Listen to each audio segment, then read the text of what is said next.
Police भरती 2023ला आलेला प्रश्न आहे बघा. 24 कपाटांची किंमत 48,720 आहे, तर एका कपाटाची किंमत किती? अशा प्रकारच्या गणितामध्ये काय करायचं, मोठ्या संख्येला छोट्या संख्येने भाग देऊन द्यायचा असतो. 48,720 भागेला 24 करायचं असतं. 48,720 भागेला 24, 24 एके 24, 24 दुने 48. आता आपण पुरले या 72ला सुद्धा 24ने भाग जातो, परंतु या भागाकार करत असताना आपण एक संख्या लक्षात घेत असतो, परंतु इथं दोन्ही संख्या लक्षात घ्यायच्या आहेत. म्हणून दोन्ही संख्या जेव्हा आपण खाली घेतो तेव्हा मधामध्ये इथं शून्य देऊन द्यायचा असतो. मग 24 एके 24, 24 त्रिक 72, उरलेला हा 0 वरती द्यायचा. म्हणजे आपलं उत्तर किती येतं? 2030. 2030 ऑप्शन क्रमांक बी आपलं बरोबर उत्तर येईल. आपण असं नाही लक्षात आलं तर मग असं सुद्धा आपण जशी मांडणी नेहमी करत असतो. 24 बरोबर 48,720, तर एक कपाट बरोबर किती?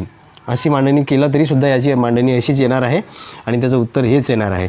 अर्थात तुम्ही जर 13 कपाटांची किंमत 52,650 आहे, तर मग 5 कपाटांची किंमत किती येईल याचं उत्तर कमेंट बॉक्समध्ये सांगा.